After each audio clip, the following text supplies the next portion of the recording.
Hey guys, this is Shane and welcome to my Curator of the Lost channel. In today's episode, it's all about book finds for the week, the book haul. Let's just go old school, look at things I found, some comps, what I'm going to list them for. It's for your learning and hopefully viewing pleasure. So, hey, before I jump in, I want to say thanks. Thanks for the channel support, the views, comments. I appreciate all that. You guys keep watching.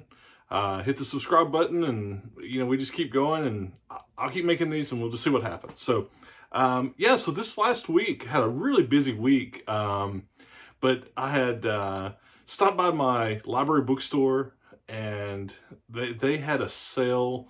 Some stuff was half off, and then that's really where most of this stuff come from. I was, like I said, a busy week at work. I've had kind of, my day job, right?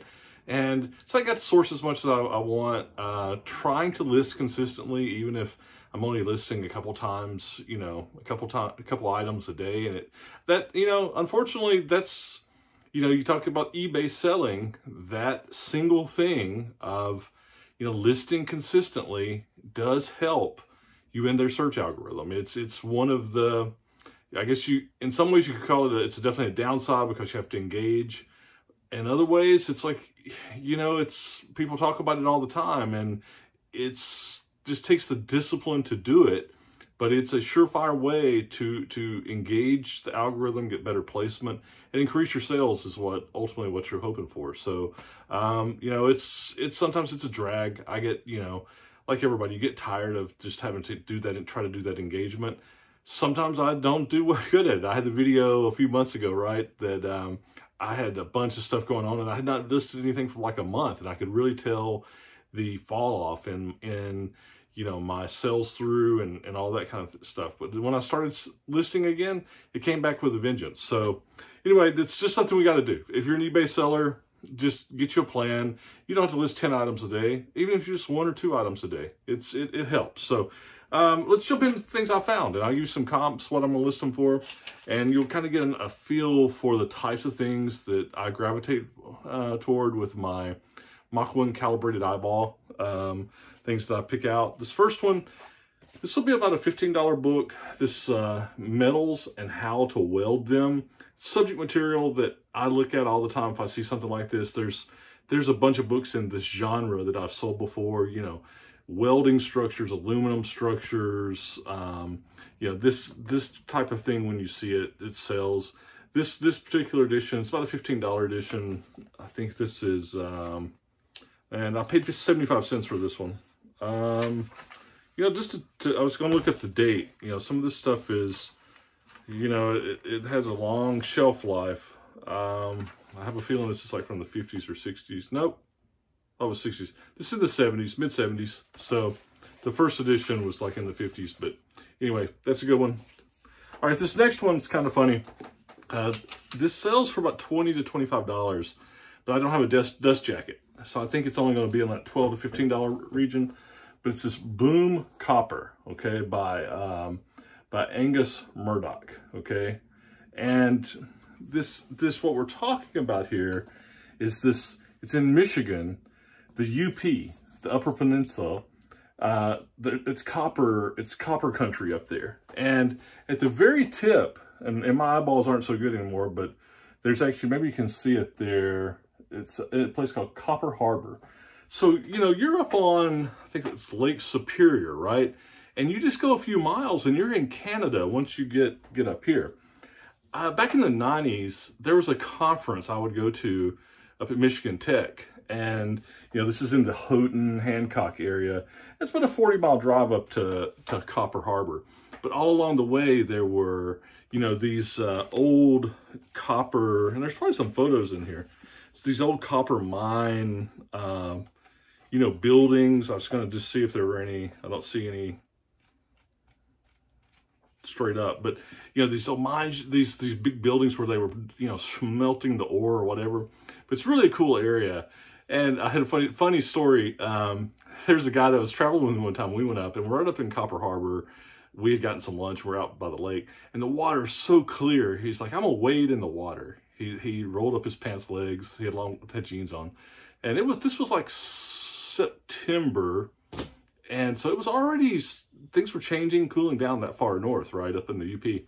And he was waiting on the shoreline, and all of a sudden, and again, the water's so clear, he took a step and went chest deep. It was like there was a fall off, but the water was so clear that he didn't realize that he was going from like a foot deep to like 4 foot deep. And so then he was so wet, and I guess, I shouldn't tell this, but so on the way back, he sat in the back seat and he took his pants off. He left his underwear on, took his pants off and hung his pants out the door to dry as we're zipping down the 40 miles back to Houghton, Hancock. So, you know, whenever I think of that area, but that's really one reason I bought this, but it is a $12 to $15 book. So that indulged me with that story, I guess. Kind of fun.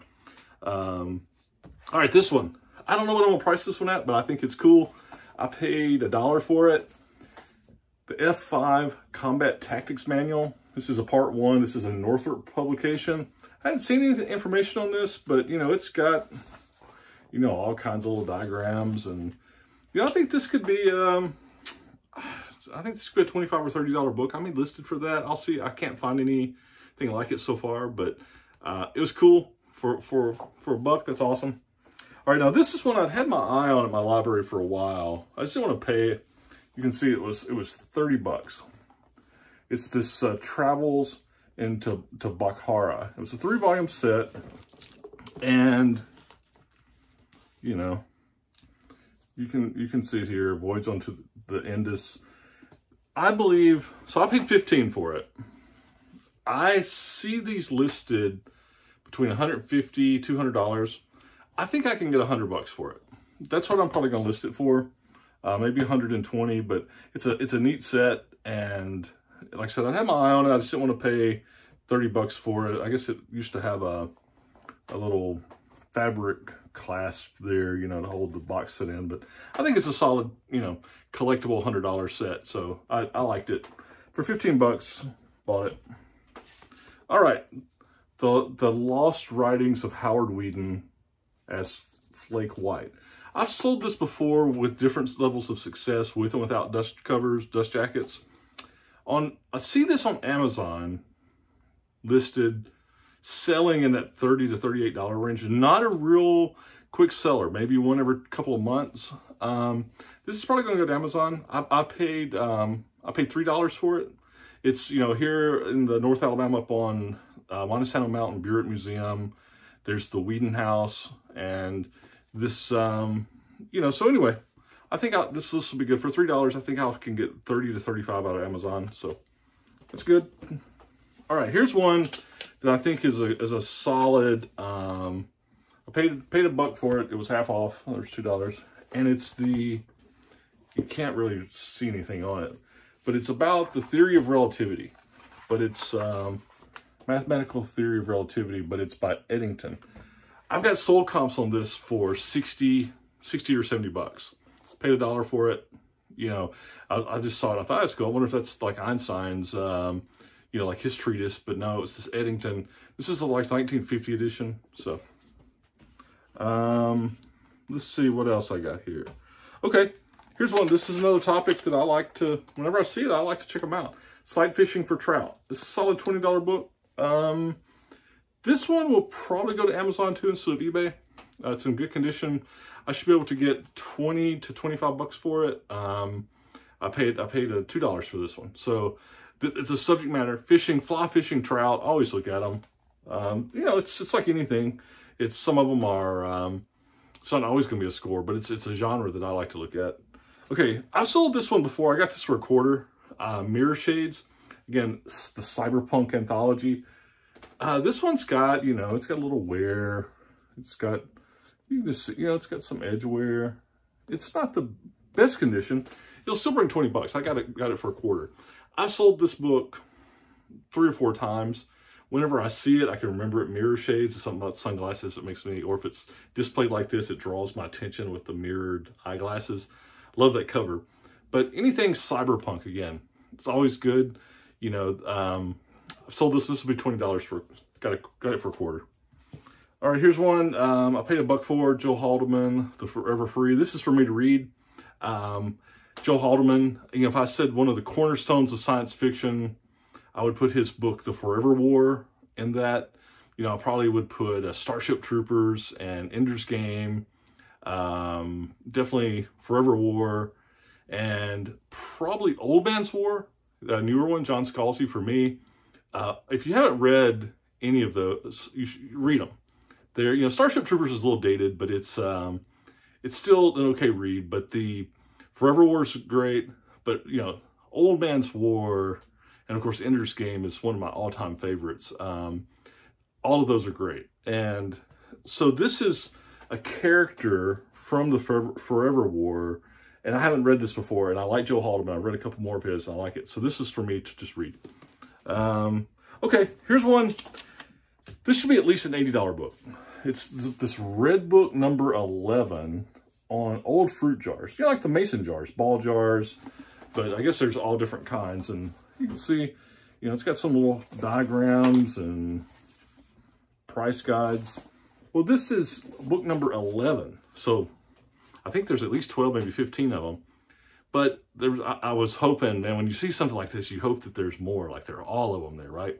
But the, I have sold comps of $80 on this. I have some that were listed at like $149 with best offers. I haven't looked at Terapeak to see, but this should bring at least $80. I paid, oh, look at there. I paid $3 for it, and it's signed. Looks like it's, I think that's, I'll have to check, but I'm pretty sure that that's signed by the author, inscribed by him. So anyway, good $80. Okay, this next one, I paid up for this one too, man.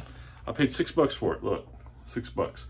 But it was this, it caught my eye when it's on the shelf, right? Because it was in the religious section, but of the store, Holy Bible, and then it had this English German. Again, this is something that it just caught my eye. I was like, oh, that's interesting.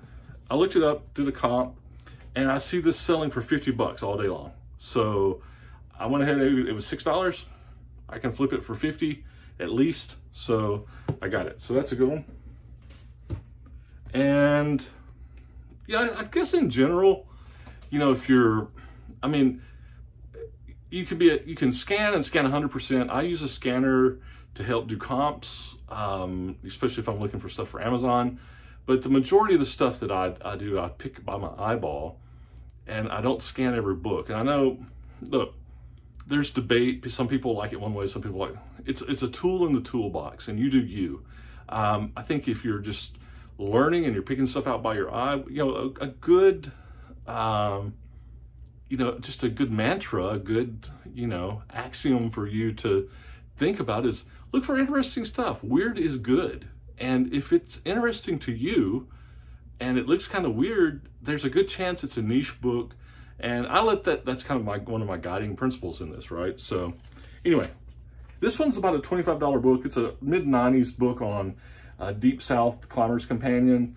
I think this will be a longer tail item, but I should be able to sell this for at least $20. I paid $2 for it. I thought it was interesting. Anyway, it's good. All right, got a couple more.